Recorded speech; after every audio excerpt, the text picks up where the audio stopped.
From the universe and the Andronicus transmissions on Wolf Spirit Radio, Ever Beyond Radio, and Studio 9 Jam on YouTube. With your host, Jessica Ariel Morocco, featuring JP as the voice of Andronicus. Please visit www.readingsbyrael.com. That's ARAEL.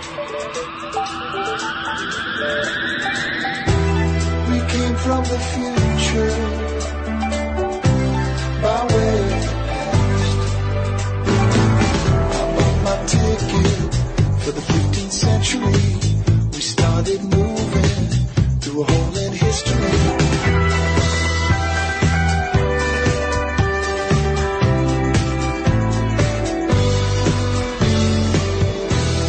You're listening to Wolf Spirit Radio. Well, hello everyone, and thank you for joining us here at Answers from the Universe. And we have some interesting transmissions from both Andronicus, Rhodan, and also Meetis today. So sometimes we get a whole bunch of them, but let me say if you're probably going to get more out of these few transmissions than multiple ones. I think the intensity of the message is pretty strong. I believe that there is a universal shift that is happening, and it's reflected by what was being stated. It's coming out very definitive, very strong, and you will hear in the message what's being said that I think things are about to change. So, JP, hello. Good morning, good afternoon. Where are you in the afternoon? Good afternoon. How are you, Jessica? I'm actually in the afternoon. It's 2:00 today. Yep. Here I am in Massachusetts, and it is a beautiful sunshiny day, about 70 degrees out. We have a wonderful day today, and very, very interesting how everything's coming together. Certainly is.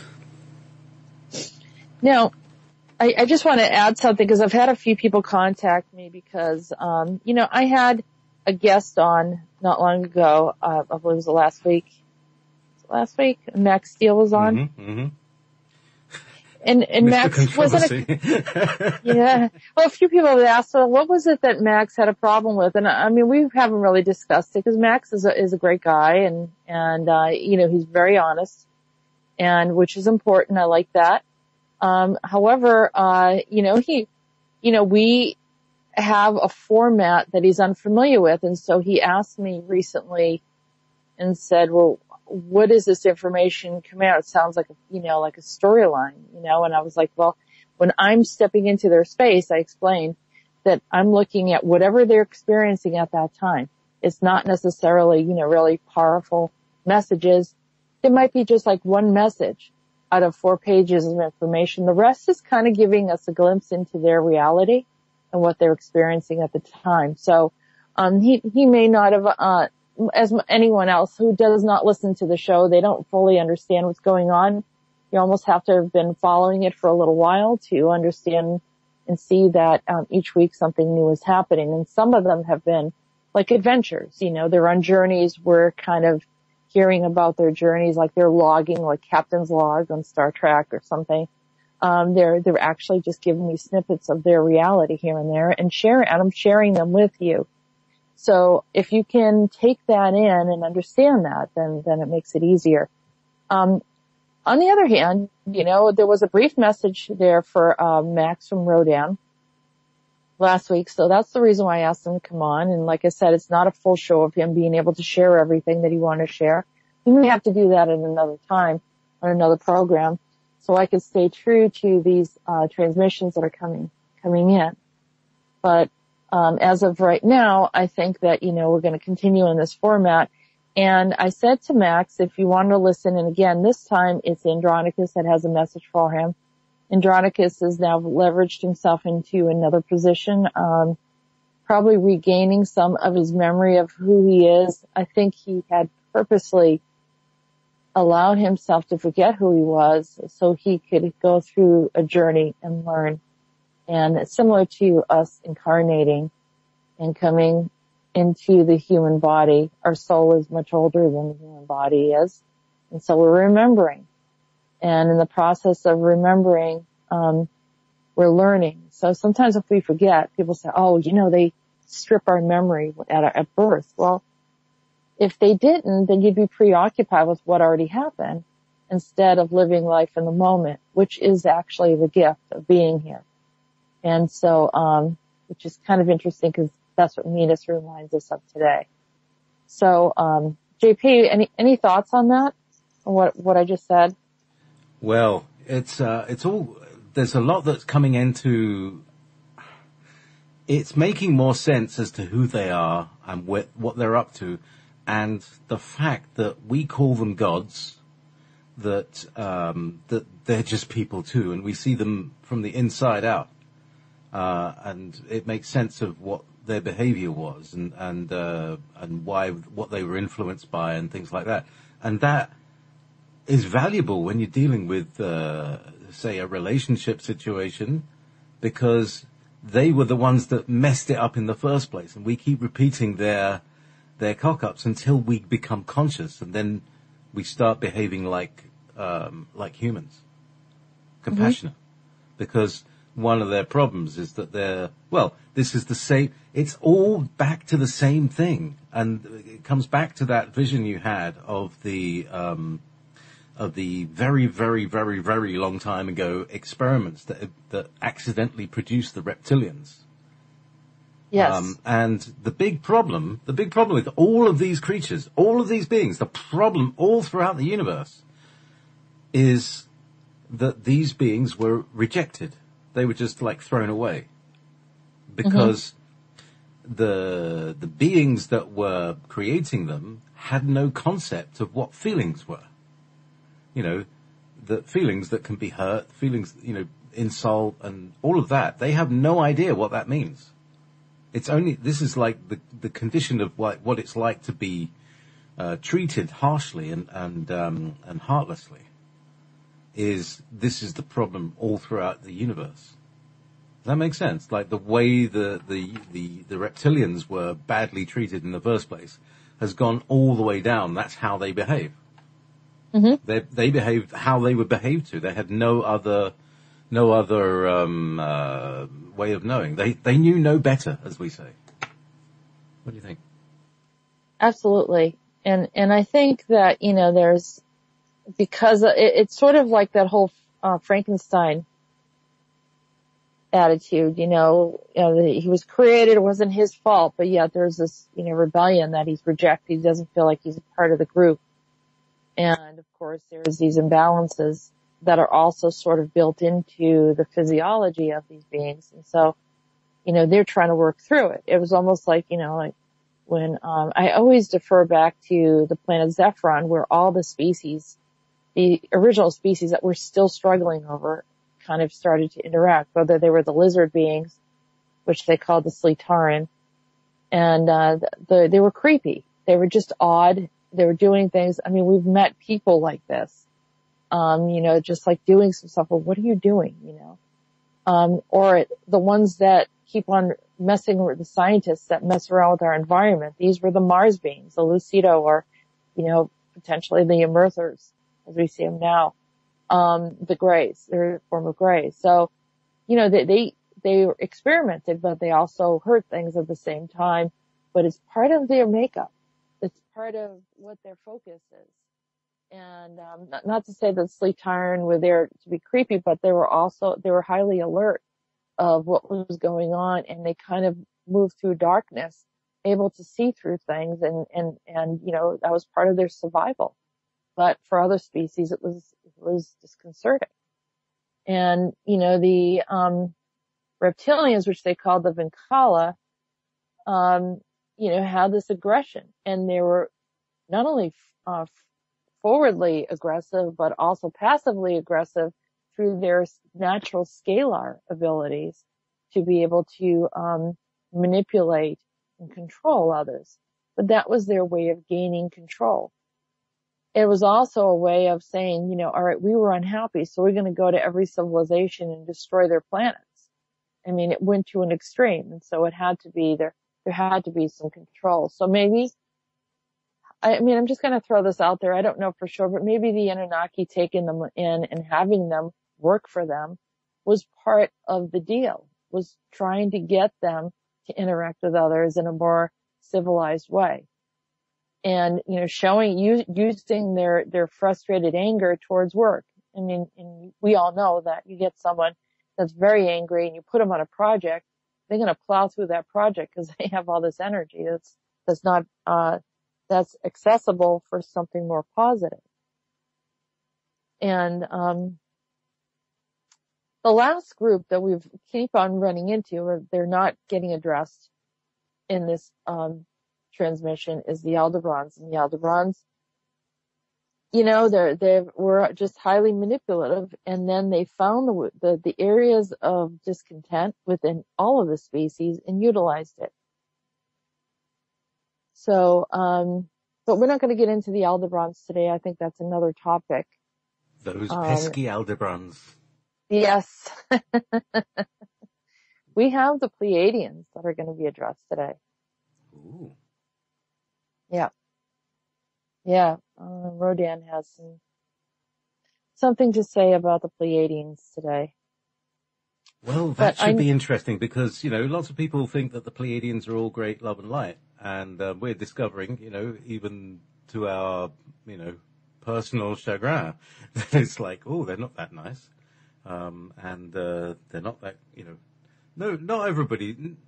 I think, you know, these beings who we're talking to have learned a lot of the lessons from not being nice.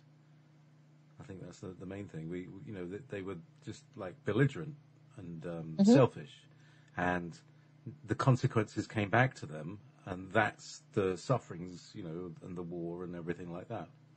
So, well let's recapture some of the things that they've destroyed. I mean, they may be kind of similar to the Vinkala in a way, because they've destroyed civilizations. Is that correct? From what we're learning as time goes on, and not just from my transmissions, but from other people that are also seeing it. All right. So, shall we? Hey, guess what? What? I found it. Shall I press it? Here we go. Oh, God. It doesn't always work. For some reason, whenever I press any of these buttons, I also get, hang on. Huh. Somehow that wolf howl comes out. I don't know where the wolf howl goes, where it comes from. Okay, well, there we go. It comes from Dave Corso. That's where it comes from. That's Dave. It's Dave saying hi. Hey, Dave. Yeah, hi, Dave. He's been around. I felt him around lately. The dog was howling like a wolf. I joined him. I said, all right, Dave. I know. We hear you. We need to howl. So, shall we begin?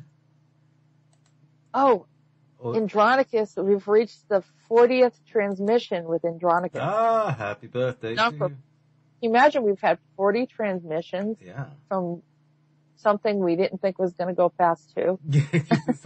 Something that I just thought I was just going to read a page, you know. Yes. Didn't realize I was going to become an Oscar-winning actor. I have to go to elocution lessons and sound more like Brian Blessed. Oh, by the way, does Borkham appear this week? He doesn't, unfortunately. I think because when they get really serious, they don't let Borkham talk. No. That's the same with Brian Blessed as well. He's just like that, you know. They won't let him, you know, because he's so bombastic and. Okay. Anyhow, so shall we rejoin our dramatis personae in the name of Andronicus?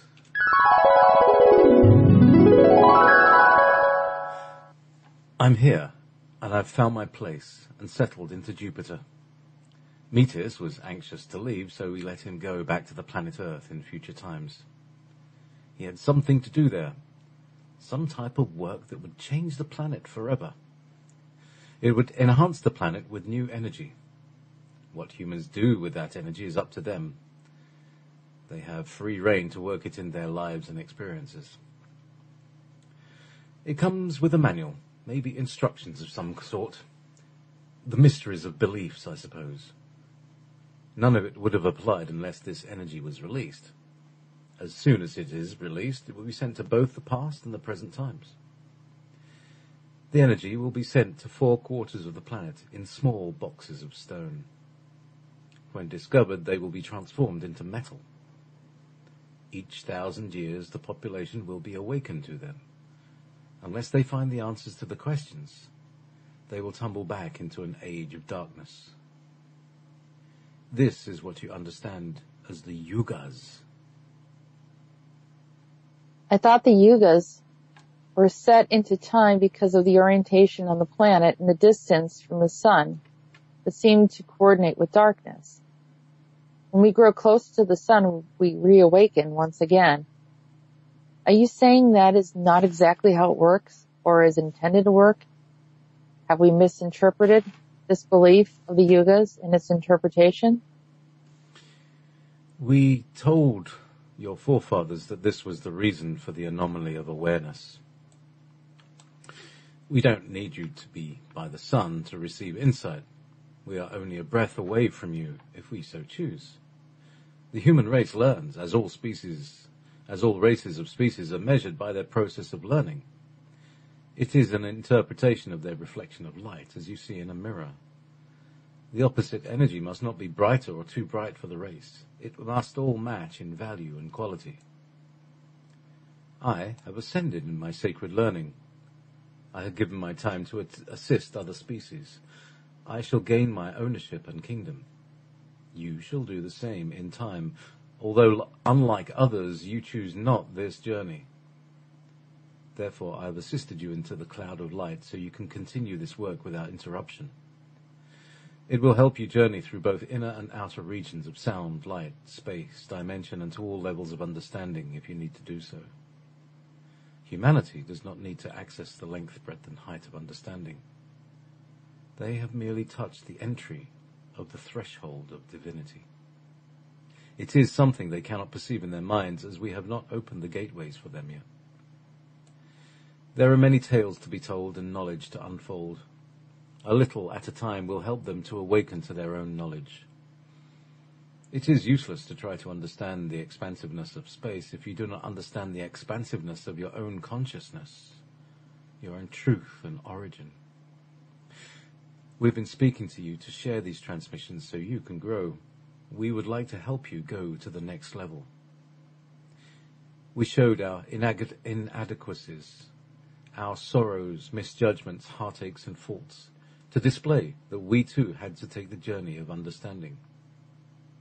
Hear me out. The information of disclosure will become common in time.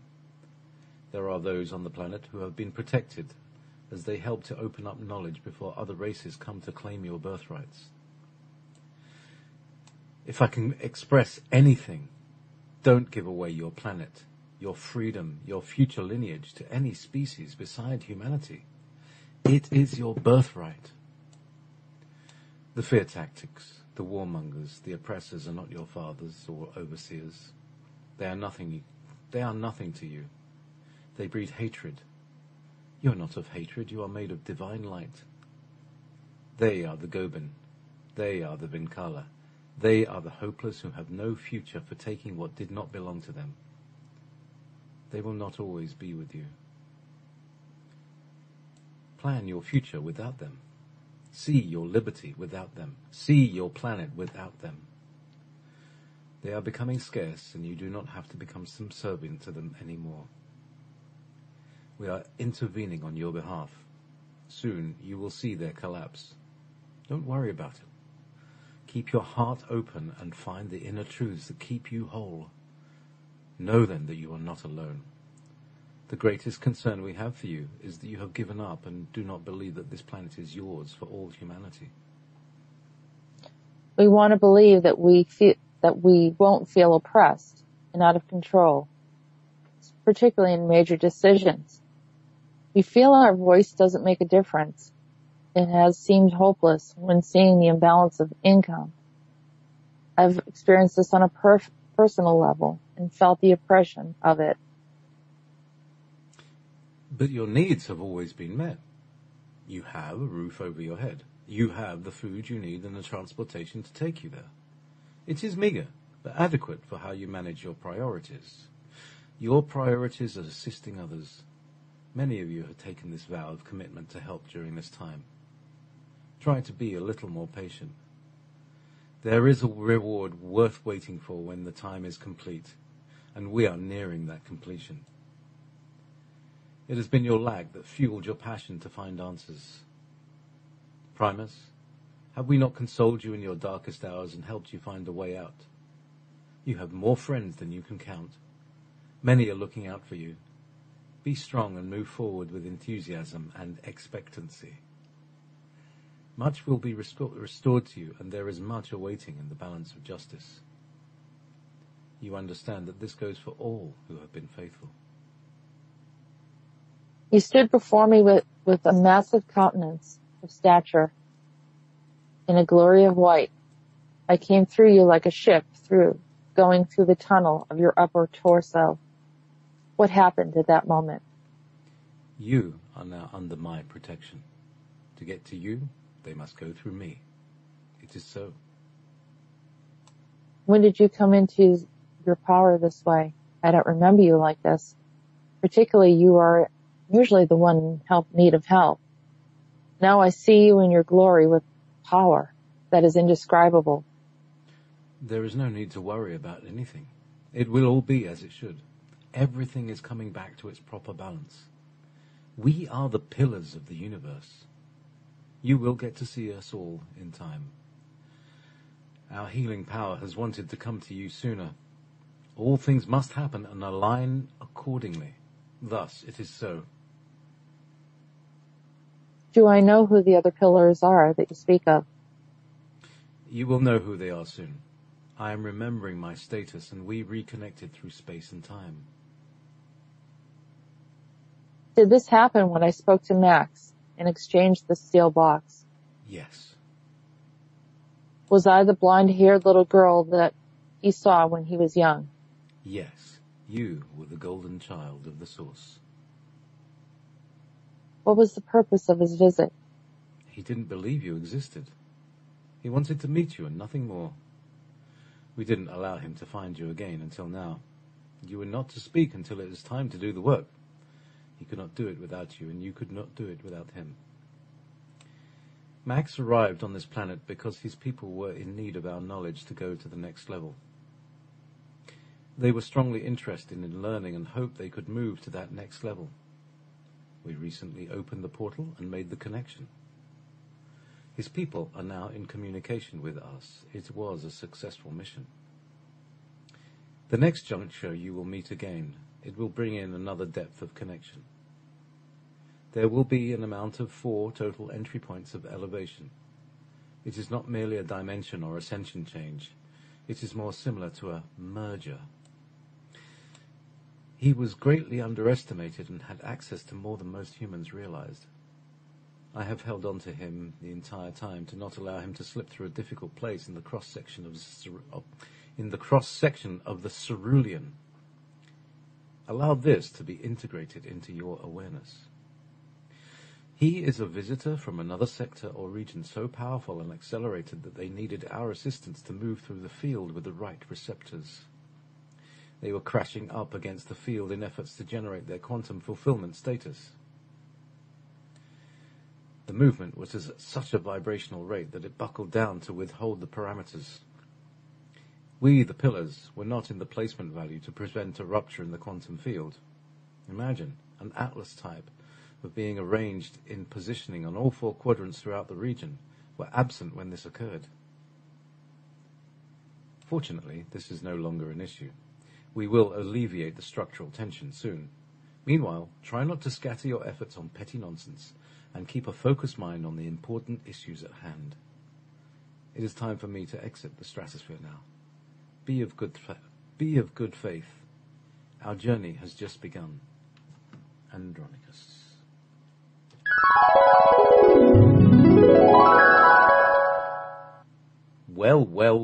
Well. Yes. Powerful, yeah. Yes. You know what's really, one of the funny, they always hit it. There was, this message, he says, be strong and move forward with enthusiasm and expectancy. In Findhorn, we have this game they call the Game of Transformation. There's a bunch of cards that go with it called the Angel cards. And I picked an Angel card for, you do it, you pick a card for the year, and it's a quality. All sorts of qualities that end in Y. And the one that I got for this year was, expectancy. So he says, be strong and move forward with enthusiasm and expectancy. And I thought, yeah, you're listening. Well, he had a message for you. Yeah. And it's a message of encouragement. And I don't know if I have shared it with you, but I had a message from, I don't know if, I haven't been talking to them very much because I'm kind of living it most of the time, but I sat down and did a message with them, and it was almost exactly the same as what he says here. I mean, it's like the whole thing about be of good faith. They use the same words almost. Let me see if I can find it. I mean, they said almost exactly the same thing as what Andronicus was saying there, which actually is not that much of a it's not that surprising, is it? I suppose. There we go. Crown base. Was it 9 to 5?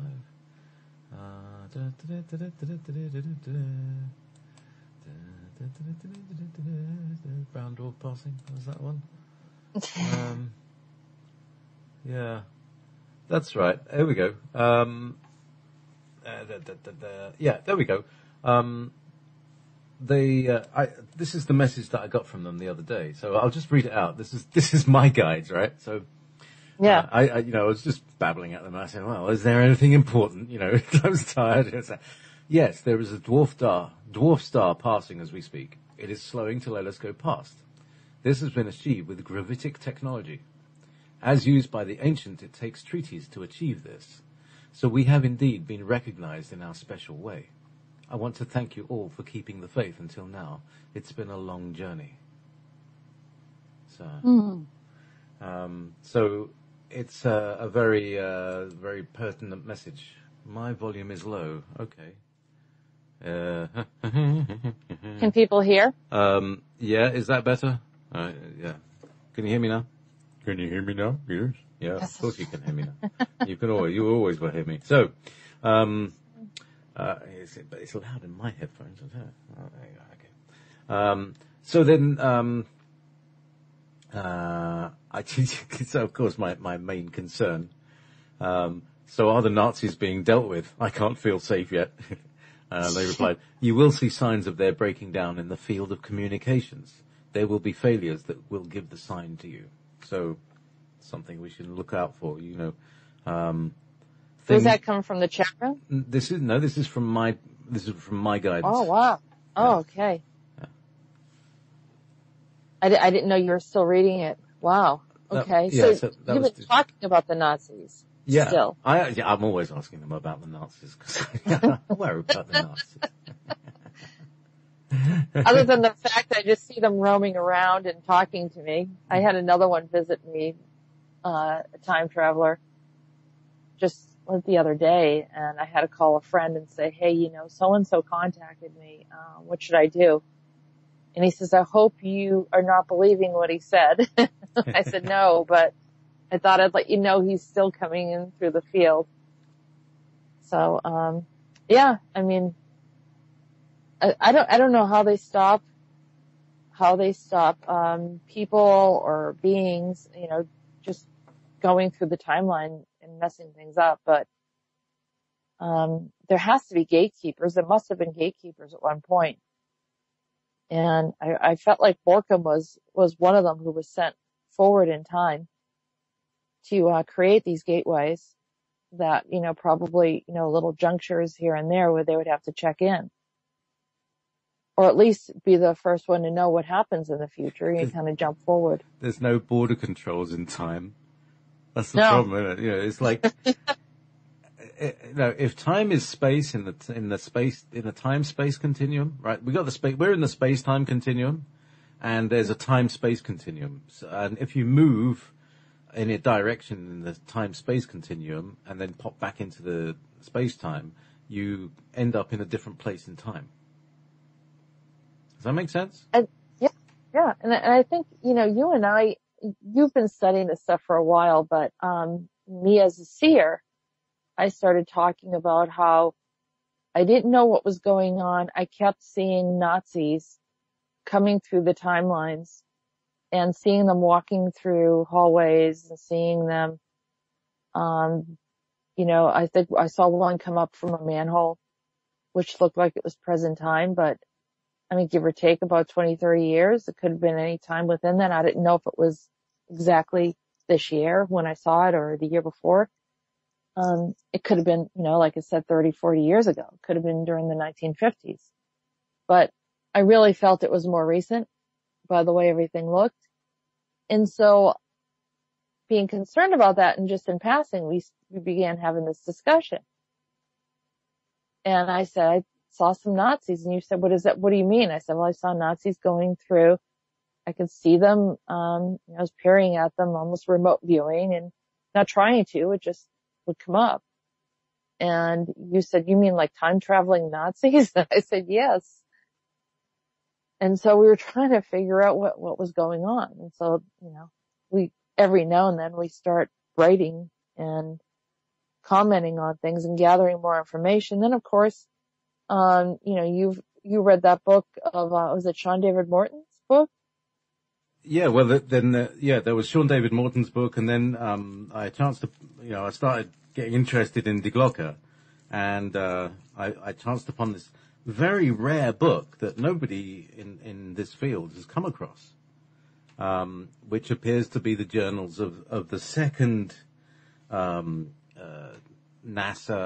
paperclip survivor of the Glocke project. And that is the Otto Cerny. And he's not mentioned anywhere. Wolf Davis, or Kurt Davis, as he was originally known, is known in, he was famous in NASA. But this other guy must have gone into the really deep stuff because he was not known about. But he was concerned with NASA. He was in NASA because he was brought to Kecksburg and to Wright-Patterson, I think it was, where they took Die Glocke, or where they took the Kecksburg thing, acorn thing. Yes, it's the bell. And sort of waited for it to cool down and open up, and outstepped our time traveling Nazi himself, the original first and only time traveling Nazi, Rudolf Seeger. This is he's your original time-traveling Nazi with his American double agent spy, Kitty Evans. That's real names, we discover after a while. But this is as stated in this book, which is very rare. That's why I read it, because, it's hard to get hold of. All right. So people can hear you read the entire thing. And of course you have a great voice for listening, and I'm sure the audience has terrible accents. I really have to brush up on my accents, because I've only got one German accent, and it's like, you can't talk with this kind of choked up voice all the time. Although some of them, Werner Eckhart, the mad scientist, he was like this. That's Dr. Strangelove, it's Peter Sellers doing Dr. Strangelove. Yeah. He was Werner Eckhart, So, you can't get the voices from somewhere, Most of my voices are goon voices. What about Meetis? Meetis has his own voice. Yeah, Meetis has this kind of slightly, he's a bit like Brian May. Do you know who Brian May is? No. The guitar player from Queen. Oh, okay. So he's an astrophysicist. And, he's quite a geek. In his own way, and he built that guitar with his dad. Wow. Out of a fireplace, a piece of fireplace. So he's a bit nerdy, bit geeky, but a brilliant entertainer and a great musician, you know. So that's to me that's Meetis, you know. He's the, you know, like you say, he's like a rock star, but He loves music. Music Yeah. is his means of communication. And yeah, he has a message for us today too. So who's Yeah. next? All right, so Rhodan's next, but I mean, I was just trying to get everyone warmed up to what Rhodan's going to say. I mean, he's just going to blast through everything. So you're buttering everybody up, huh? Yeah, we're trying to get everyone, you know, relaxed with the diversion of Nazis and just to have them hear what Rhodan has to say. And then of course we'll end it with Meetis, so Good. can lighten it up a bit. Yeah, I hope you have the guitar. Yep, I've made sure I've changed it. Okay. Tuned it, I mean. So let's have a quick. Now, I did have a special sound effect for Rhodan. Where is it? There we go. Here's Rhodan.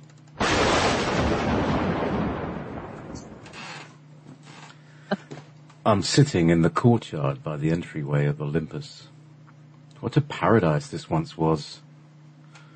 We are in the process of rebuild and renewal to return its thresholds back to its original aspects to begin our fortuitous reign from this location. The smashing and debilitating factions came in after we dispersed and engaged in new expansion of galactic civilizations and more. They left this place in waste. I recall the time when I could see Olympus like this. It was in ruins, similar to the way Rome and Greece and other locations on the planet look today. I believe it was pillaged, and much of its operations happened there. I remember my conversation with JP regarding this experience. We left this place in the hands of the Pleiadians, and they allowed the Archons to do as they will. Both factions were more interested in disturbing the natural flow of the human race. They interfered to such a degree that it is all out of balance. At present, we have good human workers in the cause of the Archons without realizing it. Many of the deceitful humans are portraying themselves as benevolent. It's all a mask. It's all a charade. I am peering from the select location where much of the human experience can be viewed. Do you remember when you saw the spacecraft hovering overhead and observing you when you were a young child? Yes, I do. I was probably 5 years old or so. They, the Archons, came to test you to see who you were. You automatically used your inner eyes to see the planet in its entirety if you wanted to. I'll say that again. You automatically used your inner eyes to see the planet in its entirety if you wanted to. When you did this as a natural reaction to an intruding spacecraft, they were alarmed that they had stumbled upon one of us. Unbeknownst to them, you were just a child. It frightened them away with their intentions to abduct you and take you from the planet were aborted. You were protected by your own power. No one did this for you. I don't think I can do this again. If your higher sensory ability is activated, you could do many things you didn't realize. They were searching for the keys of knowledge to unlock the deeper aspects of the cosmos. When I looked into this deeper, I was able to see myself on the craft observing myself as a child. At that time, I thought I was a participant in all of this. Are you saying that's not true? You were able to view it, but could not decipher who was driving the ship. That is because it was familiar to you. The Archons took on the likeness of all of us, including you. You could sense your own energy. It is so deceitful because you would never be frightened of yourself. Do you also remember the time when the Pleiadians came to visit you, and you had a friend there with you, but you knew you were not looking at that friend? The soul was not the same. We taught you to identify the soul, not just the appearance. That was the Archon, and they, the Pleiadians, were testing to see if you could identify the difference. You could, and thus they saw you as a greater threat. Yes, I remember. It was a problem for sure. I know a lot happened after that memory. I don't like that they have been involved so deeply in my life. I want to be rid of them forever. That is a sensible request and a good assessment. They are not capable of ruling any race because their consciousness lacks so much and has far too many flaws in retrospect of our reassessment. What we have recently unfolded is anarchy and dissension amongst all. This is a race we had trusted for thousands of years who have become greedy and power-hungry. They had recently challenged me and upon deeper investigation had violated 18 laws of interference in your life alone. Thousands, maybe millions of violations have occurred across the planet to interfere with the betterment of humanity. When we searched, we discovered that the Archon of Bacchus had captured you on multiple occasions and created subtle programming in your mind. All of this had to be removed, but it made your path crooked, without insight and hindered beyond the age of 10. You were also made to be vulnerable by taking this path and a free target to all Archons. Hence, your life was a roller coaster of sorts. Primus was also targeted by the Archon of Artemis, one of his previously trusted confidants. The fighter, warfare energy came at him from a highly aggressive Archon, leaving him in despair and heartache. I regret we were not there to protect and defend much sooner. The good news is that both of you will fully recover, as will others who are greatly targeted by the Archons. I discovered over 43 vessels created by the Pleiadians. These vessels were made for the Archons to step into as a bodysuit when they came to subdue all powers on planet Earth. Their intent was to gain total domination of the planet and then begin to challenge our rule elsewhere. You've had many encounters and expressed to me the aggression you felt from them.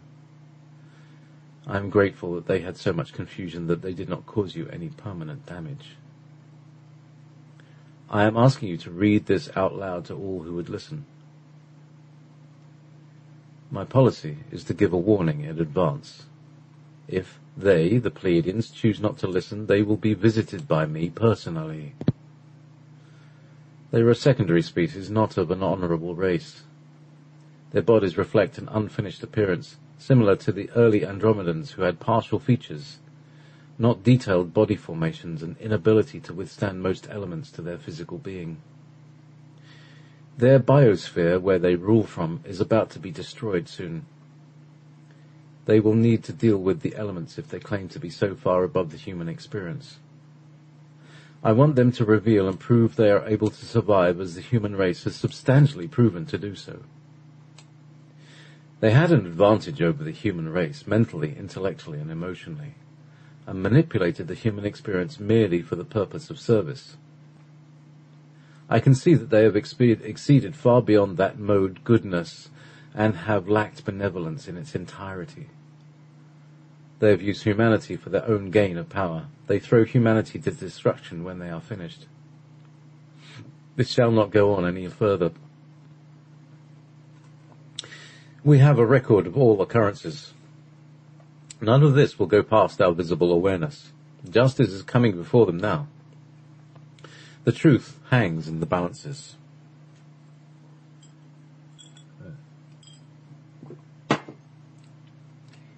Wow. Furthermore, the hired hitmen of the Archons have been discovered on spacecraft T-18 Stargate, Chapter 6, Flight Mission 33. They surrendered their craft to us, and we discovered the following Archons all begin with the letter J. Jack, Jim, John, Jeff, Jake, Jerry, Joe, Jared. These are code names utilized in process of discovery to prevent recognition. Some of these were hybrid workers, as the original Archons are getting injured and the hybrids are less easily detected because of the similar human nature. Many more of these crafts are now being detected, and we are able to breach all subsequent missions up ahead. The Sun Gate is now in control, and the area, labeled as Olympus, is now back in position. For your deeper understanding of Atlantis, I, in the role of Apollo, created Atlantis because I was also the creator of Olympus. They are one and the same. Humanity so desired to be and live as we did. I shared our kingdom with them and brought it down to earth. I gave them the ability to create and use energy to extract the elements for building, creating, and harmonious living. Regarding the many lives of the Pleiadians, we do not live in constant internal battle as your law mentioned. As I mentioned before, the Pleiadians were entrusted by us, but were in a trust and growth status. They altered the history of humanity and lied about many of our conflicts. It is true that brother fought or argued with brother. This is the nature of family challenges. We're not far from our seed. Our emotions run high and are full of passion for life and can conflict with each other similar to human families. The Pleiadians have a pseudo-harmonious attitude, but their intentions can range in areas of rage to deceit, jealousy and vengeance that peaks a high malevolent nature. This is not a group who can manage themselves, let alone any other race of beings. I'm stripping them of their reign today in all dimensions. They shall incarnate and be in servitude to the many. They shall incarnate and be in servitude to many, for many lifetimes of those they have injured, or until they learn to be kind and have compassion. I'm not speaking to humans who feel they have a connection to the Pleiadians. I am speaking to the group we left in charge. The humans who intend to help others will be supported. Those who do not will be brought through the karmic bridge to learn. That is all I have to say about that for now. This is a decree and a warning that will be carried out today as we announce it. I have nothing more to say than a heartfelt concern for all those who have suffered from their cruel hands. It will soon be over, and we will be moving forward to recovery soon. Rhodan.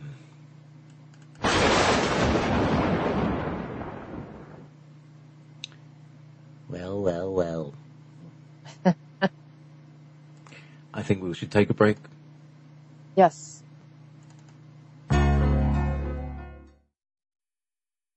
Hello, everyone. We are back, and I think we should discuss a little bit about what Rhodan had to say. I think we should. That was pretty intense, definitely, as you say. Yeah. So, apparently he's been doing some investigating of what's been going on. And, there was a period of time where what it looked like was the deities, or as we know it,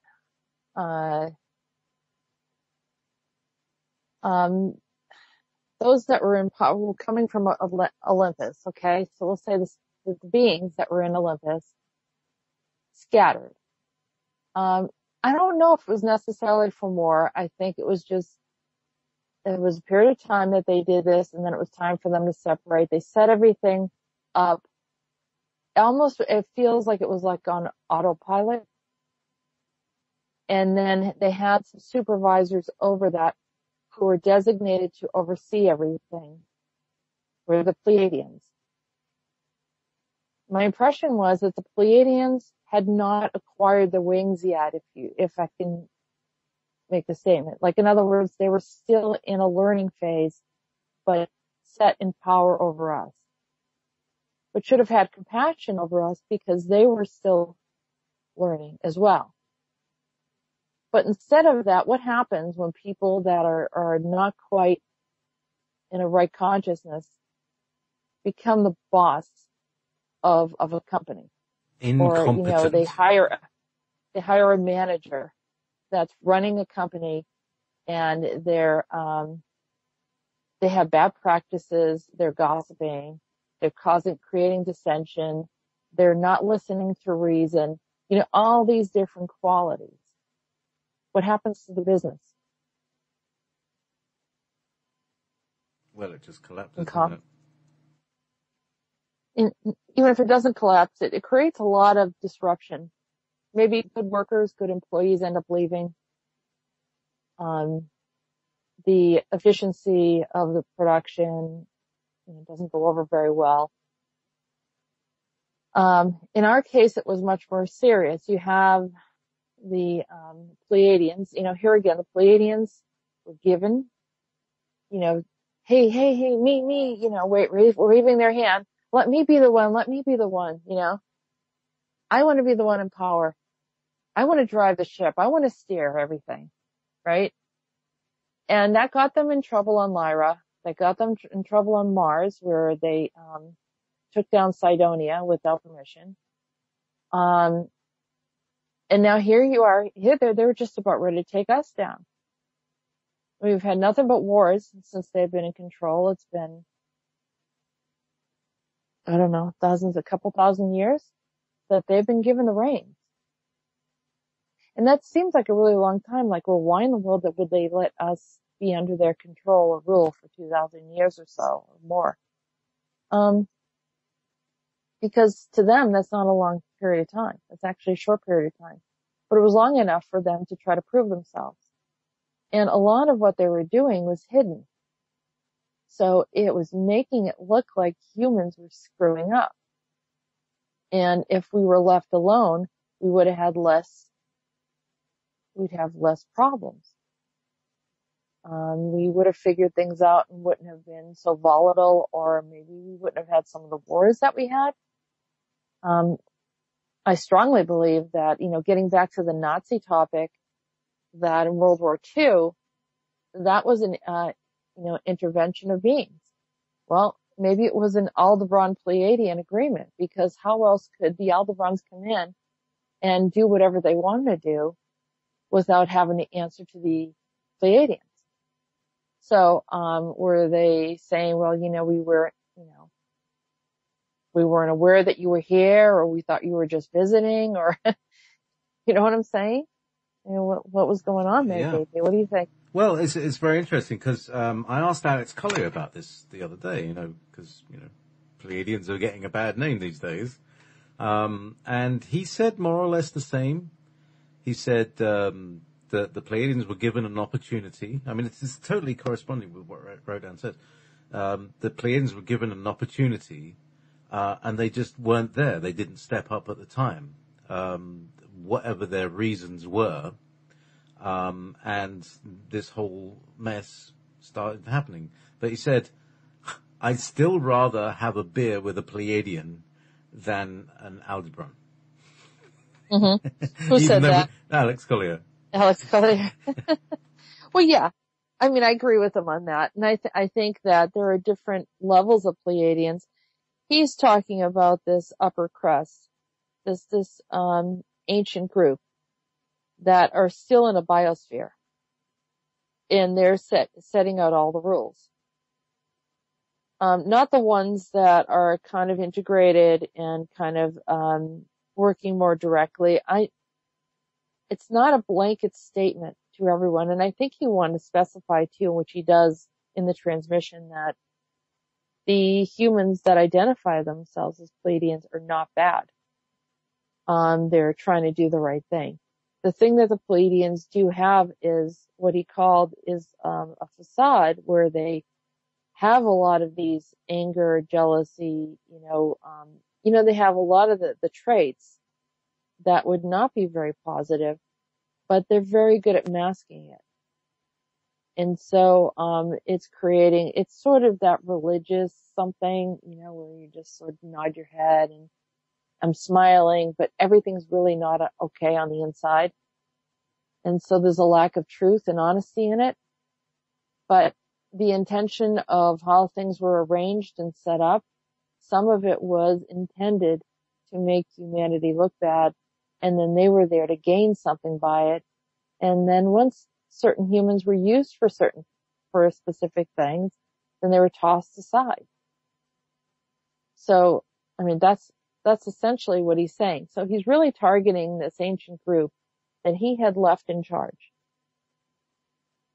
But they didn't do the right thing, and now their time is over.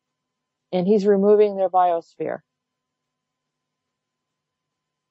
said he's destroying their biosphere. So presumably he's not going to destroy the biosphere with them on it. He's going to put them down to Earth or something and bring them to here. Yeah.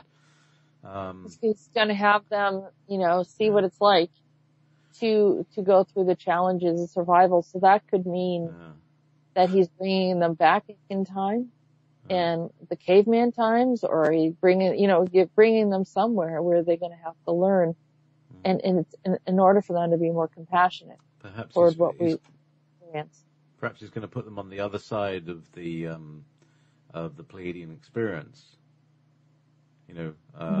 Being the put in the place of the people that the Pleiadians were made to suffer. So. Yeah, he's, pretty much, working for, and when they said servitude, it wasn't necessarily become slaves, but more of, it's almost like, you have to be amongst, in a situation where the people that you had hurt and oppressed the most, you'll have to work for them in some way, or, there'll be karma there, essentially. There's an interesting thing he said. They were a secondary species, not of an honorable race. Their bodies reflect an unfinished appearance similar to the early Andromedans who had partial features, not detailed body formations, and inability to withstand most elements of their physical being. So they're quite vulnerable. Do you get a picture of these beings? Their bodies reflect an unfinished. I've seen them. I've seen them. So they're white. How do they appear? They're pure white. They're pure white. Their faces almost look like they don't have noses. Very small mouths. Eyes are very, very large. But they're not grays. Their eyes actually look like deer, like the eyes of a deer. Doe eyes, or however. Do they have eyelashes then? No. No, but just that kind of like doe. So like a doe-eyed gray, tall white doe-eyed gray. Yeah, and slender bodies. I've seen them before. About 4 of them came to me one time, and I was in meditation, and I thought I was talking to them actually they didn't talk to me at all. It was just communication. And I thought I was there for 5 minutes, and I looked at the clock. It was a half an hour had gone by. So, I mean, they're highly telepathic, very, very, have a lot more knowledge than we do, but physically, I think part of their gateway of evolution is when you complete the task that you request, it sounds like they requested to do this. They requested to be in this position. When you complete the task and do well and help, it's just like even with us, when we do the right thing and help and try to make a difference, then, that little statement, then you get your wings, for them, they'd get their body. They would get a more, perfected body. I think it would evolve, or they would, give them whatever pieces of, parts of the DNA. It's just that they were in a more preliminary stage.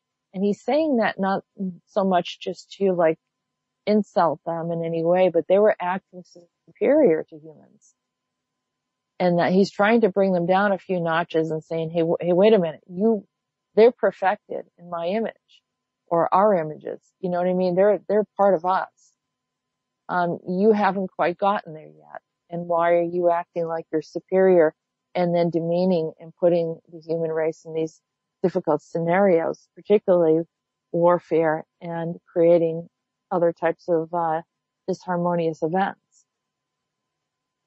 So, I think he was saying this out loud. He wanted everyone to hear. He wanted us to read this, so that they would know what everyone would know, what he thought about them, so that they could never, we wouldn't be in fear of them. We wouldn't be oppressed by them anymore. And that, they should, treat us the right way because, in some ways we're more advanced than them, and have more respect towards us, as a race. But they had utilized their higher knowledge to mistreat us. And so that's the issue at hand. So by removing their power, and I'm not sure who's in control, I imagine that he's saying that they're in control now. But, yeah, that's what I got from the message. Right. So there's, manipulated the human experience merely for the purpose of service, so that, to manipulate humans to serve them. And they lacked benevolence, and they've used humanity for their own gain of power. And then they throw humanity to destruction when they're finished. And that's what I call the Nazi MO. Mm-hmm. So there's some link between them and the Aldebarans. Yes, exactly what I was going to say. Yeah. Yeah. So here's the other thing, here's Jeremy and Jessica, right? Furthermore, the hired hitmen of the Archons have been discovered on spacecraft T-18 Stargate Chapter 6. T-18 Stargate Chapter 6, Flight Mission 33. I'll have to check that episode.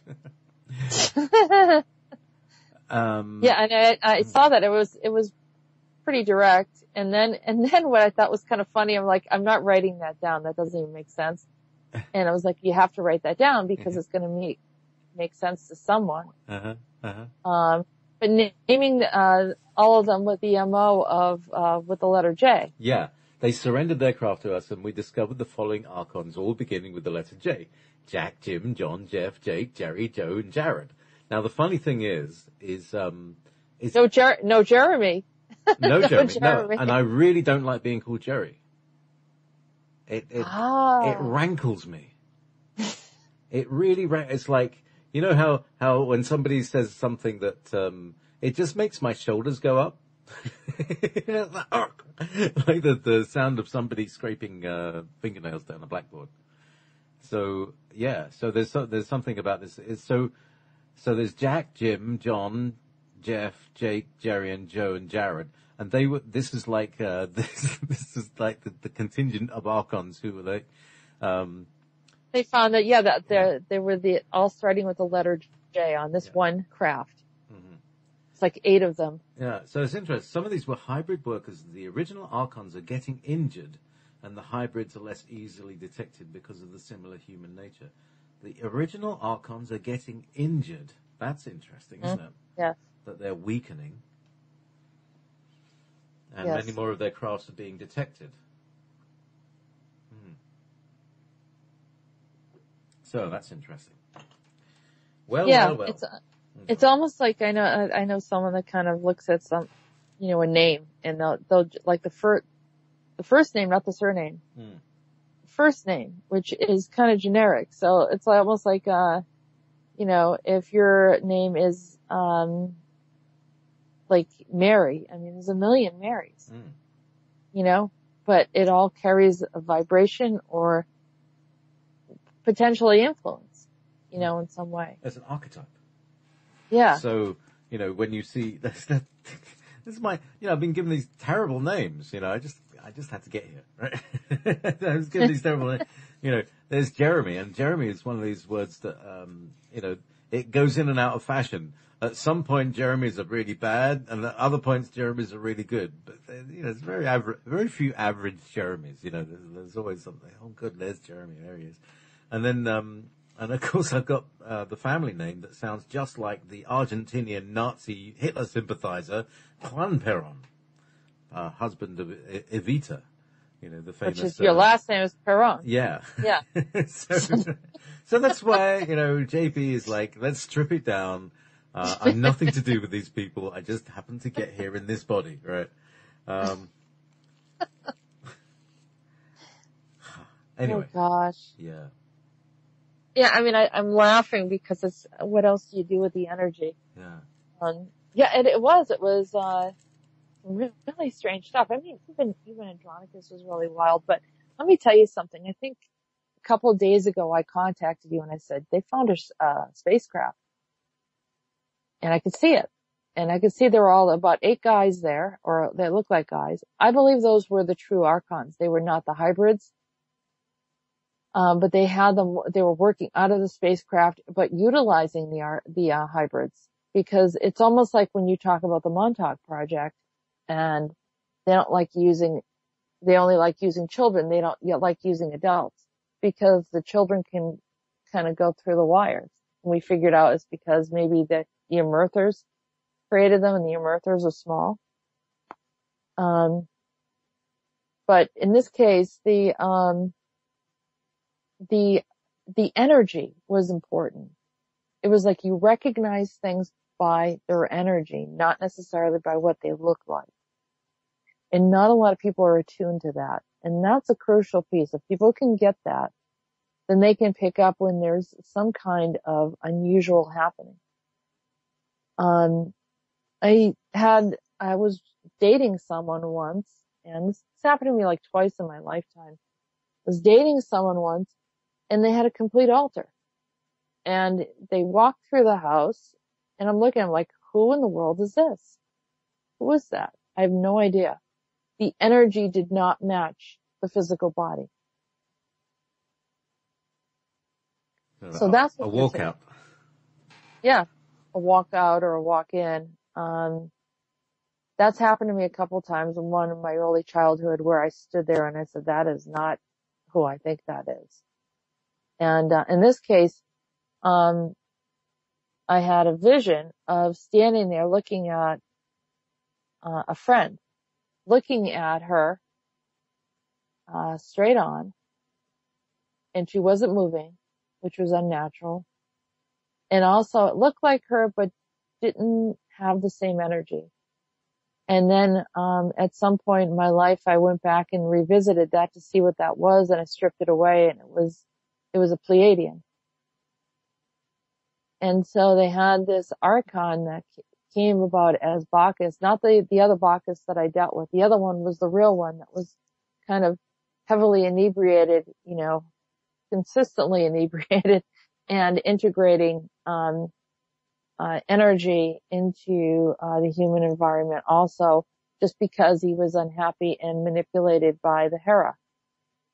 And so all that kind of stuff, was different from the archons that we're dealing with now. So the one that was showing up and taking me to these places potentially was the one that visited me when I was a child as well, that I recall. And so I'm thinking that I'm in a safe place, and I wasn't. And there's illusions in these situations. Fortunately, I wasn't really harmed. Fortunately, I don't have a lot of serious problems. I've had a lot of annoyances, but not a lot of serious problems. But something like that could have been very,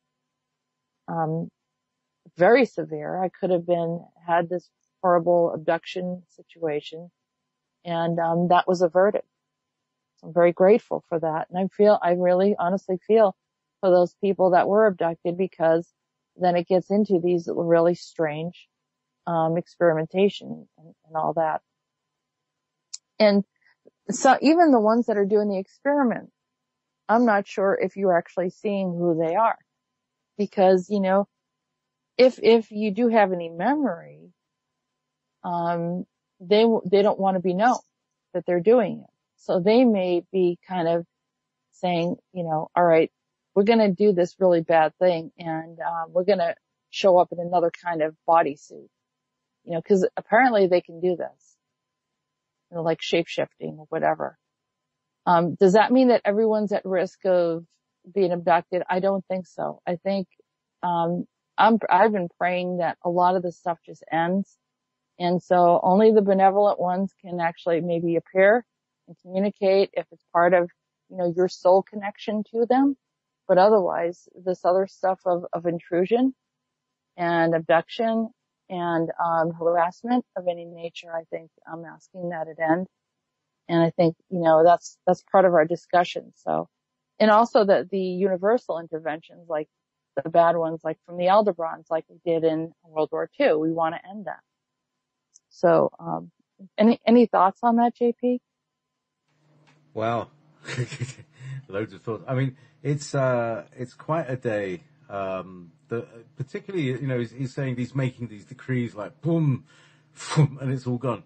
And, we're feeling these things. We're feeling Yes. these waves of energy, and suddenly, oh, hang on a second, that's not bothering me anymore.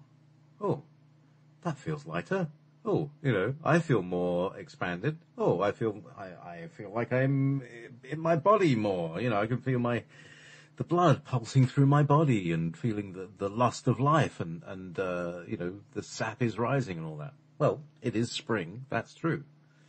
But it's like a kind of, how can I put this? Like the spring of springs. It's a springtime here in my northern hemisphere world, but also it's springtime in like on the other planes. It's a new beginning. The beginning of spring is March 21st, spring equinox. And it's like a spring equinox on a higher cycle. Like the spring equinox of the rotation of the solar system around one part of the galaxy. You see what I mean? Because, the spiral arms, they spiral around. That's what the precession of the equinox is as this arm that we're on spirals round. So all the local stars appear to be the same because they're all spiraling around with us. Wow. Cosmic thoughts. Meanwhile, even the Andronicus part where he was talking about the yugas.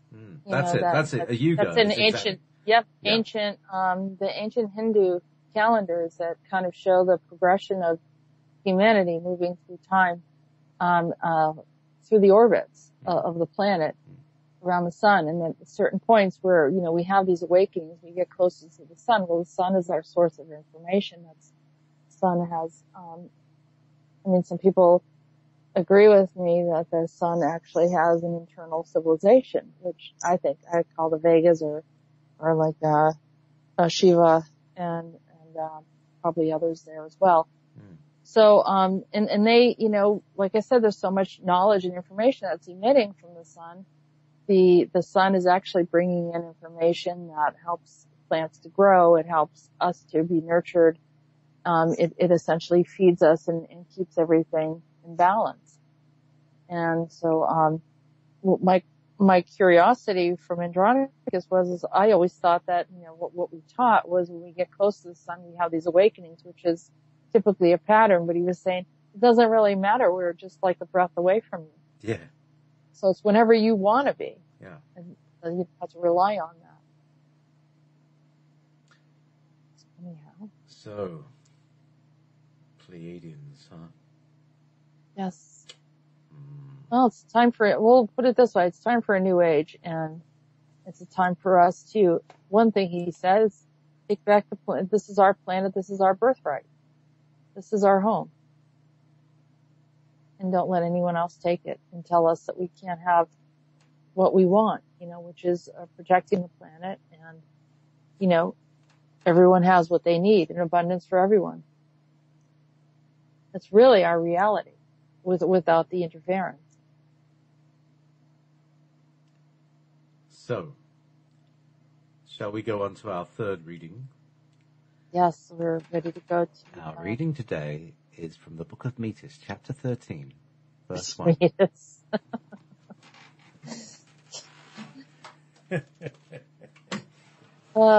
You have your... Clarabelle. Yes. The liar. Yeah.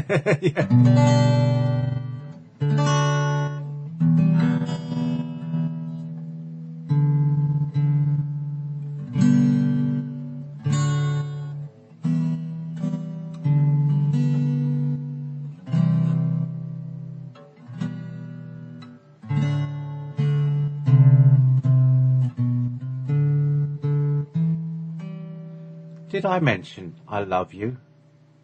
I love all of you. Love, love, love.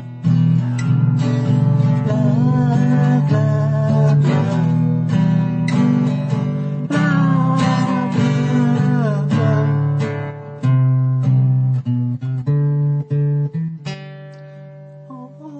love. All we need is love. A song of my fellow troubadours. who became quite famous in your lifetime. Their job is still unfinished, and some are returning to get the work done. Listen well, my friends. I've taken many journeys with you on the planet. I have brought you through thick and thin, highs and lows. My songs were as a sweet echo of love to you. You heard me so far back as the bards continued to share my blessed vocals to your ears. Yes, and you know how it all feels. With one song I can bring a nation to their knees, hold them in attention and go hand in hand with even the most bitter of enemies. It is our work, you know, to bring in the tones of sound that ring most true. Andronicus almost took this from me. Rhodan almost forced me out of my troubadour days. This is the reason why I made it hard on you. I thought that if I gave you a difficult time, they would let me go. I troubled you from Jupiter.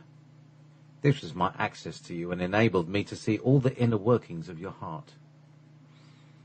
Hear me out, flower. We are but children in the light of these old warriors who traversed the sky so long ago. You don't even breathe as I do. You flounder in my presence, and yet they hold you in higher esteem for your work. It is true, I have envy of your being the favoured one, the golden child of the lot of us. And there is Primus, always doing the right thing, standing strong in the ways of justice, benevolent even to his enemies. How tiresome that is. Can he ever do anything wrong in their eyes? I think not. He stands with a silver tongue and a golden sceptre to rule. The voice of reason, I call it. Today I witnessed that he was given a crown. Oh, Meetis, why are you so envious and bitter at heart? Let it go. All you do is complain and whine about things. You had more freedom to do as you please, and then have the nerve to come to us only when you have a problem. You're ungrateful and don't deserve our help since you have merely been here to cause us problems. I just wanted your attention. You couldn't see me and I was frustrated and alone out here. Everyone else was off to do their great project of saving something of grandeur. As for me, I preferred the simple and the engagement of humanity. Nothing more. I agree. It is very underestimated and unappreciated. We do miss the simple things of life. We miss the beauty of living on the planet and experiencing things. It is sad. We can learn that from you. I'm glad we are communicating again. I do love the both of you, although I'm still a bit contrary. I will sing a song for you today. I'm going to get my lyre. Today you gain liberty from both Andronicus and Rhodan.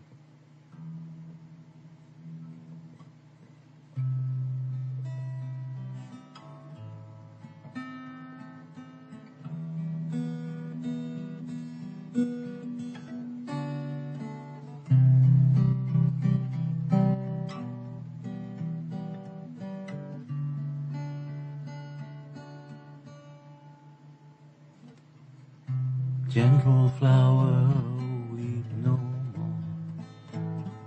The heaven gate has opened doors. We restore Olympus that ends all wars.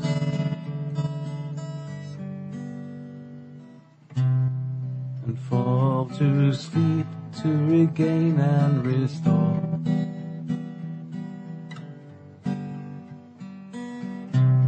Kind Sir Apollo, allow me to sing. Bring Primus back to his fiery ring, and listen to the hollow floor, and restore peace to the humans once more.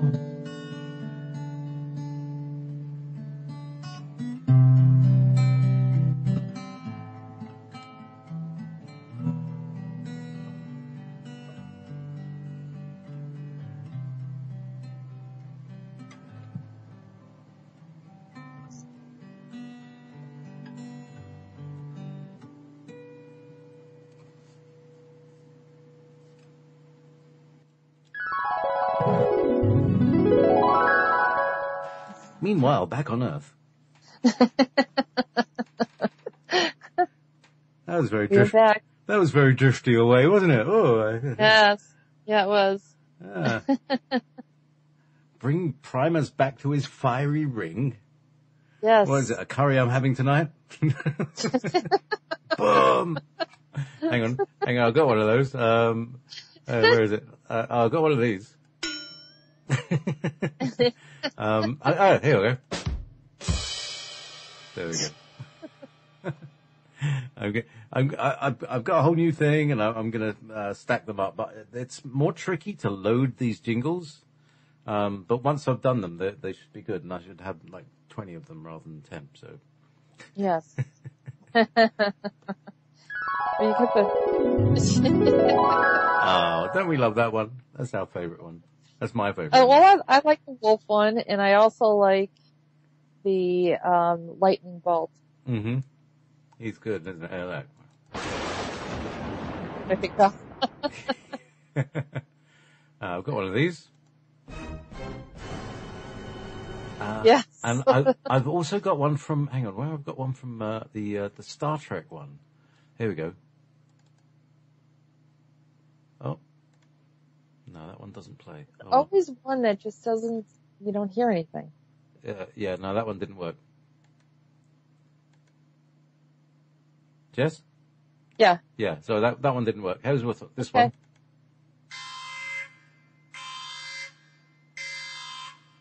That's warning, huh? Yeah, there's a spaceship alarm, you know. Yeah. The place is filling with smoke. There are people running around, you know. That could have been during the Andronicus. Yeah. No, during the Rhodan Yeah. transmission. The plane was what was it? T-18? Oh, T-18, yeah. Yeah. T-18. Uh-huh. Well, He said it more like T-18.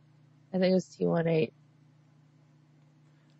Ah, right. T-18. And there was, that's a strange quarter. Anyway, so meanwhile, Meetis. Oh, that was sweet. That was a lovely little song at the end. I was just Yeah. You love the fiery ring. The Ring of Fire. The Ring of Fire. Oh my God. Yeah, Johnny Cash. Johnny Cash. Love is a ring of fire.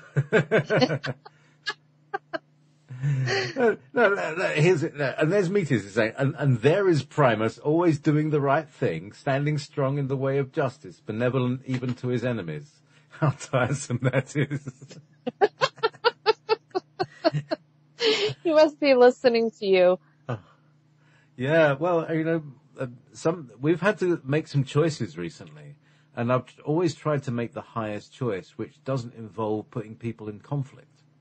Right, Is you know, putting everything in balance, like, you know, putting the little weights on the edge of the wheel.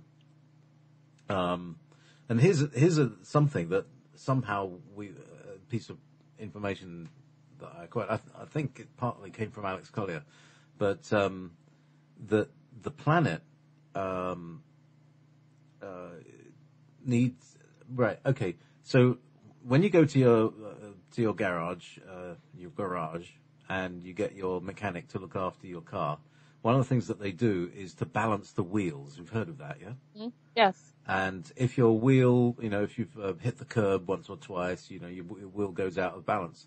And so what they do is they put little weights, just small weights, just to keep the wheel in balance. And that's what pyramids are.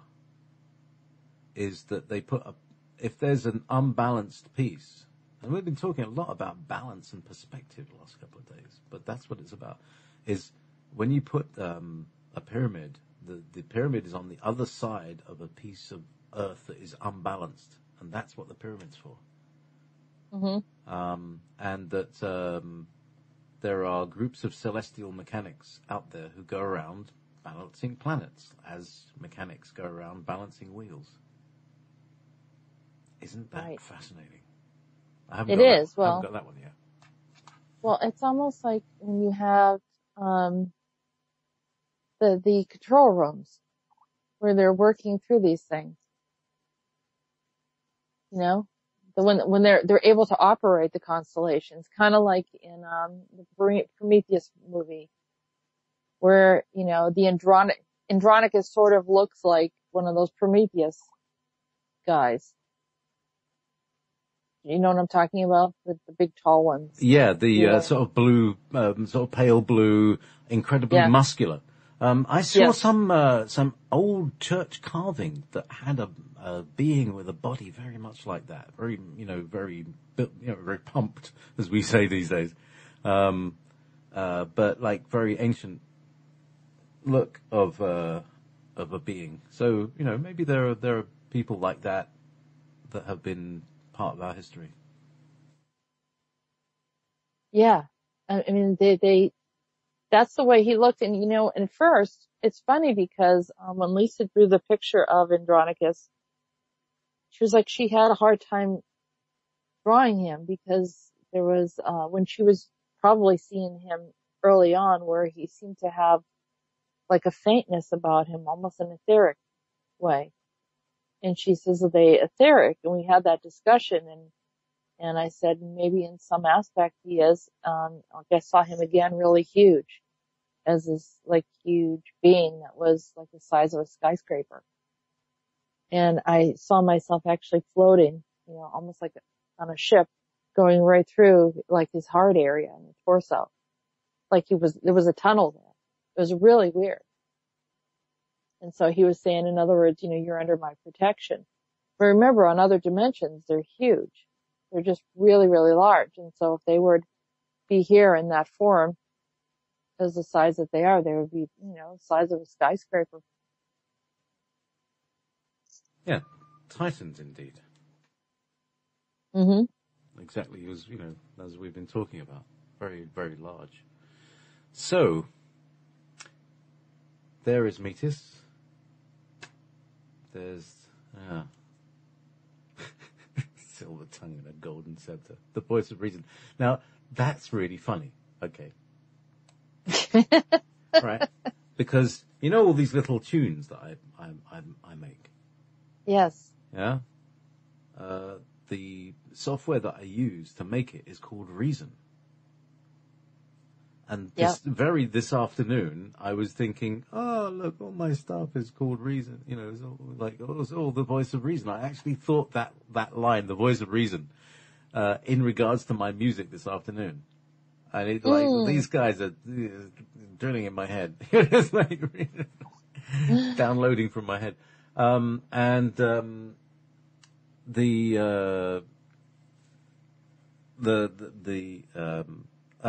have always had a thought that, I'll make an album over these, and the album will be called Not Without Reason, because I had to use reason to make them. But all these tunes that you hear me, the theme tunes that I make for people on the station, that's all made with this piece of software, this application called Reason. So it's funny the way he says Reason, and then he says, "Today I witnessed that he was given a crown." So, yes. Well, that does,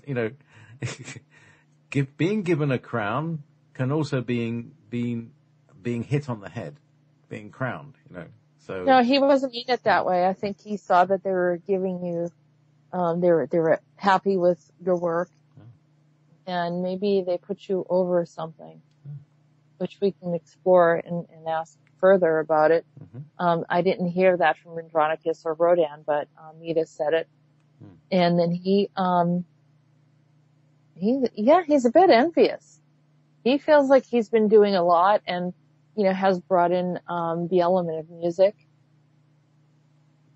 for many, many generations. And, this whole time, so a lot of these other beings had left the planet. He decided to stay here, and even though they would go off planet, he'd go there for a short period of time, but was anxious to come back, and always particularly during this specific time period. It seems like loves England or the British Isles. And seems to keep recreating or revisiting that space. I wonder if he bumps into himself. He probably does. There I am. There I am. There I am. It's kind of like Bill and Ted's Excellent Adventure, right? Excellent, indeed. You see me, yeah, when you see me, say hi, or watch out for the low bridge, or what. That's right. Exactly. But, it's because, now who was it? I'm sure it was Meetis who said the other day, like a few weeks ago, he said, mind your head, watch out for low doors or something like that. And both of us, our heads. Both of us smacked our heads. I mean, I'm bald here, and my skin is getting thinner on the top, and I cracked it on the shed door because the shed door is built for midgets. I think maybe this house was built by those those Emerthas. This is an Emertha house. So I got a friend. He's a beautiful, tall blonde German. Yeah, really.